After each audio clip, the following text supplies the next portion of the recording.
So obviously we talked about the Purdue Fairleigh Dickerson, whatever you want to call it. They Um, are in New Jersey. I looked it up. Yeah. okay. Yeah. Oh, okay, there you go. I was just saying because I'm like I don't even know where they're from. Honestly, dude, that whole area though, like New Jersey, that New York area is like got a lot of great, like randomly good teams. A lot of good basketball in that area, historically and present. I feel like. Definitely. Yeah. But so we talked about that, Purdue just getting basically controlled. I remember watching the bits of that, like, and it was just surprising how just they just like controlled like there was times where they would get it in down low to the center, and I would watch like the backside guard when the center like turned his head to start making a move and catch the ball, that like the backside guard like would come back and like just knock it right out of his hands or steal it. And I was just thinking to myself, I'm like, that's just like a really well coached like defensive like team, just knowing that like that's like him catching it and turning his head like that he's not paying attention to that guy coming across, and so Yeah. you can kind of help defense. I was just like that was that like watching that play, I was like, okay, it's not surprising that they're doing what they're doing. Yeah. And then they just kept hitting shots like down the stretch, and I think there was like a thing where it was like Purdue didn't score any points for like 12 minutes or something stupid like that. Wasn't it absurd? It was like something absurd that they Yeah, said. it was a while. But yeah, so that game was crazy. We talked about that. I so moving on to the next one down. Memphis FAU. FAU's it's going on a little run here. They're interesting. I have to say, they're a school that like I remember in March when I was playing NCAA like football to like I rebuilt them once because they were so bad of a program, and I was just like, this would be a fun team to rebuild. So that's how I know that they exist. But otherwise, I don't know anything about their actual basketball team that's now in the Sweet 16. So Yeah. Yeah, I mean, to be honest, FAU is one of those schools where they are a winning team. Like they have 33-3, which they're tied for first with the remaining 16 teams with 33 wins. So I know that the dude to watch for, his name's Jonell Davis. That's about all I know because he's the one who is leading the offensive run. The game against Memphis, and I love Memphis because Penny Hardaway is the coach. mm, Um, that game ended it was really late. I didn't actually stay up to the end of it, but um, Memphis felt they should have won. I don't know if there were questionable calls or whatnot, but FAU won. They beat Memphis, and then they come back out, and of course, they beat FDU. But I mean, I don't know if they're really a contender against a team like Tennessee now, but it's good for them. yeah. And then Duke is always one of those teams that like I just don't know how to rank them. Like I never know. Like I know they're going to be ranked high. I just never know whether I can like trust them as a team. Like I don't know if they're just like they have that name behind them and everything. Like was it like I don't know. Like you probably know more than I do. What was it like coaching? Was it just like they don't have the talent like this year compared to previous years? Like because they just I For mean they Duke. got smoked against Tennessee. So Well, I mean, you think about it's the first game or first year in the March Madness without Coach K, so they have a brand new coach. mm, Does that play a part? The lack of experience, maybe. Um, but Tennessee's style is just. We kind of talked about it with Princeton. They slow the game down. Betting experts talk about like picking the under with Tennessee all the time because they force teams to shoot less because of their extreme defensive style. So, I mean, did that work on Duke? Likely, because they only put up 52 points against Tennessee, and Duke came out and won their conference tournament and have been a running gun team. You know, even though they weren't ranked all throughout the year, but they're still a good team, and Tennessee showed that they're they knew how to win in this situation. So yeah. Now, do we think that Tennessee has a chance? Because I mean, I feel like this FAU matchup seems pretty easy for them. I feel like I mean FAU's I feel like they'd be able to stop them. Do we think that Tennessee? I mean, going against potentially Kent State or K State, Mississippi State, Michigan State. Jeez, they could make it to the Final Four. And more importantly, will there be another windmill dunk attempt that doesn't go off at the end of the next game? Oh, Or that was right at the buzzer. That is was like that some FAU? Right? yeah. yeah, that Yeah, was that fun was to watch. I remember the whole. I've never seen a whole stadium just boo at the end of a March Madness game like that. Right, because you gotta, Farley Dickinson held their own, and I mean, it's almost like they acted like they'd been there before when neither of them had been there, and then FAU was like, "Oh yeah, we won. Let's try this." But It was so whatever. funny. I laughed out. I mean, I was like, oh, I was hoping after you would move on, but like, just immediately, I wonder what the reaction in the stadium would have been if he made it versus not making it, because not making it was just so much funnier. Because it was It all of was a like sudden a resounding boo rather than I felt something like it was like cool. an awkward like, do we cheer? Like that was cool, but like also like Oh, at the end, like, it's kind of like a sportsmanship thing where you're like, come on, dude. yeah. Anyway, Right. yeah. No, it's like that. Regardless, I don't know who the player was, but it was this like team was down by 30 against Kansas like a couple years ago, and there's like 10 seconds left. They're running the time off, and he like is standing near half court, and the guy like sneaks out from behind his back, Yeah, I remember. steals the ball, and goes and dunks it so that they lost by 30, but lost by 28 instead of 30. And it's like nice. It was like, way to go. It's like, I don't know if that was a stat penning sheet. Yeah, Somebody had the over under on like 29 and a half or something. right. Like, what happened? Oh god. But yeah, so then like in the same vein as Kentucky or as Duke, like that's the same way I feel about Kentucky is I just again, Kentucky's one of those teams that has the talent, coach, all that. I just don't ever know if they're actually good or not. And this feel like one of those tournaments where were they not as good as they normally are, or is it just that K State's actually like a serious person team that we should consider? I mean, UK had a bad year this year. Their ranking of 6 probably was generous, but it's because of them being UK and Coach Calipari. They are a big team, and the thing that was most noted by like the experts after the game that they lost to K State was they out rebounded K State by 19. So in any other scenario, that's like you're gonna win typically, but K State won.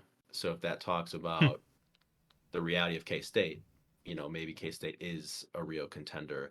Despite being small, they play really good defense, and, you know, their matchup versus Michigan State is, you know, going to be very interesting because their defense on the perimeter will limit Michigan State's primary offensive option, which is perimeter shooting. So even if it's just by pure like what they do type of things, I think K State could advance.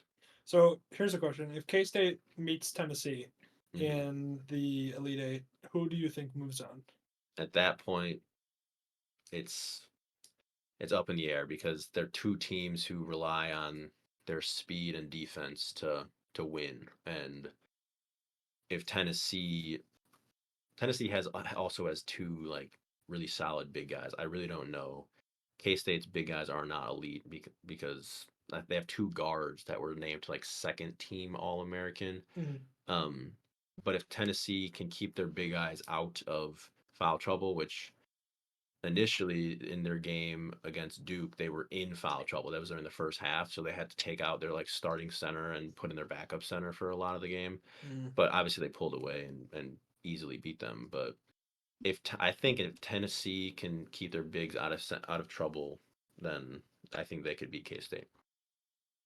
Now we move to what is probably the painful part of the bracket for you, which oh, Yeah. is really? There's another? Like, well, it's the bottom portion, which is we were talking about K State a lot, but what we haven't talked about really is Michigan State a lot and the teams that they've beaten. Right. So Yeah. So I I mean, was pulling. Tessa was I pulling. yeah, I we're don't know. Marquette. So I watched Marquette, of course, most than any other team this year. because he went to Marquette by I the went to way, just to Marquette. clarify. This was by far, and I'm a big basketball fan in the sense that I do comparative, like just things with knowing if a team is good or not. So, for example, when I was at Marquette, we had players like Henry Ellenson, who was drafted in the first round. He was widely considered to be a bust, which I agree because and a lot of people think he should have stayed at Marquette for another year potentially. Um, we also had players like Marcus Howard, who led the nation in scoring. And then there was another player named Andrew Rousey, who was just this like walking highlight reel of a basketball player. Those guys were all individually more talented than any guy that's on our team currently. But this team was the best team that I've seen out of Marquette in my time being a fan, which has been like 8 or 9 years. Um, they had a very very sound system with Shaka Smart at the helm, and he's known as a defensive first coach. But our offense actually surprisingly became one of the best in the nation this year, in regards to transition points as well as inside points. And the inside points part is very interesting because we have one big who's like 6'9", and everyone else is small. So it just kind of goes to show how well our guards got to the hoop and scored. Um, Now, with that being said, I just became very familiar with their style of play, and I knew we were going to beat Vermont, obviously. But coming to the Michigan State game, I was just as nervous about this game as any other fan of a team, despite the numbers would say. Um, and it's just because got to the Tom Izzo's been to March Madness tournament 25 years in a row. I mean, he knows how to systematically dismantle teams to give his team a chance to win. And I had mentioned earlier about K State, Emmett, like Michigan State, right? So like that's the matchup that we're gonna see. Um, and it's the perimeter defense of K State should be able to shut down the Michigan State offense because Michigan State offense is primarily perimeter. Against Marquette, Michigan State was 1 for 16 from the three, and they still beat us by 9. So that goes to show you exactly how well Tom Izzo had prepared his team to make sure we could not get to the paint and score because that's how we get most of our points. And sure enough, it led to a win. So I'm, more of a realist than like a hopeless, believer of things. And I saw it in the very first 5 minutes of the game. I was like, we don't have it because they're shutting us down. And I'd seen that a couple other times during the season, and it was like the same situation. We came back, we took the lead in the second half, but you know, it's not enough when a team is like this game we're doing this, and your Marquette's of course going to catch them slipping in a few possessions, but that was the whole game plan, so it Yeah. worked. So as an uneducated basketball observer, how do they basically switch to like being able to block people out of the paint? Like, is it zone? Is it man? Like, exactly. Like, how do Yeah, they? Is it just the matchups? yeah, it's a mixture of all three basically. Teams will start in man most of the time, and you will you know if a person drives or sets a screen, you'll switch to then allow someone else to guard, but which takes away the penetration option. So you're not allowing the screen to impact the movement of the defender because the defender who was guarding the person screening just jumps over and takes the guy. So there was a mixture of that as well as switching to zone. Michigan State was playing 1-3-1 during the game, which that was a big thing that Marquette was not capitalizing on because the 1-3-1, you have one guard at the top, three guys across the middle of the lane, and then one at the baseline. And Marquette, theoretically, if they could get to the middle and pass to the corners, they would be wide open. And we saw that a handful of possessions where they hit open corner threes because of that defensive choice, but they weren't doing it often enough. Because they were so used to getting to the basket, they were forcing up layups that weren't open. So it just led to many more possessions favoring Michigan State on the defensive side. Gotcha. Huh. Okay. Yeah. Also learning about the different formations and stuff too is I'm also trying to adopt to be more of a soccer fan at the same time too. So there's a lot of learning going on right A lot now, of which is always formations in fun. that one, yeah. Yeah, I'm being adopted into being an Everton fan, so I got to get an idea of how that went. So Oh, boy. translating skills and everything there, but okay, Mhm. that's interesting. So that's what also I was going to ask about too. Yeah, see Danny Payne. That was I saw that tie. It was fun though. In the time because like obviously coming into the tournament, I you have done a ton of time to like study. Well, what is it? Selection Sunday, and what's the turnaround of the first game? A day? 2 days? Is it?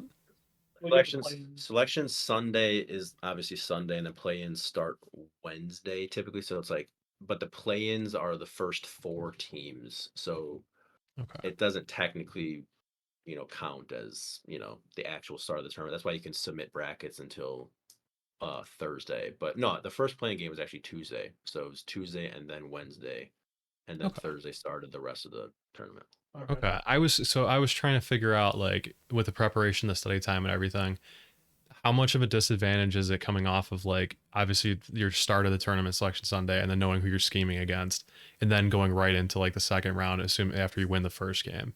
As like you said, that was the big advantage of like Michigan State having that.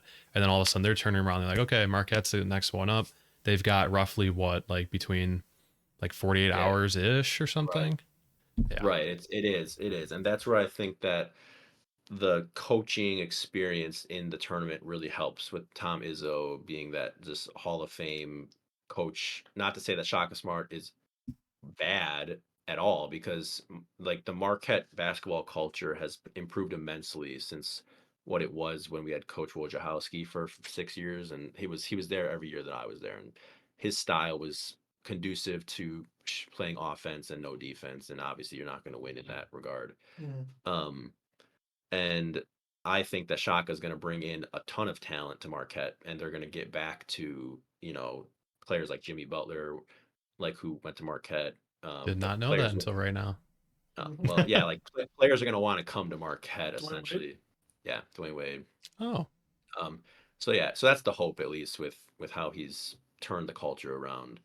Um, and yeah, I mean, so that turnaround time is obviously the same for both teams, but that's in my opinion, like what the difference was just more seasoned coaching by Tom Izzo, and Marquette, didn't adjust as well as they should have, even at halftime, because you had Charles Barkley and Kenny Smith talking about the game at halftime, and Kenny Smith was the one talking about how they have open guys in the corners. They're not taking advantage of it while they're Mhm. running that 1-3-1, and they're like ex NBA guys who are seeing this happen live, and they're like, if they want a chance to win, they should do this, but they just didn't do it. So huh. What's the resistance to like making that change? Is it just because they're just sold on it at that point, or just they don't think it's gonna fit? it's just not their style. Like they're not as comfortable when they're driving, just by habit, basically, to be looking toward to the opposite corner or whatever. It's yeah, it's really just habitual. They get to the lane so well against every other team. They averaged 40 points in the paint for the season, and so that's the whole thing. It's just habitual. Okay. Yeah, that's what I kind of figured. That's kind of scary to like all of a sudden completely change things up like halftime. Yeah, I think that if they were going down and then coming out of there. So I yeah. get that.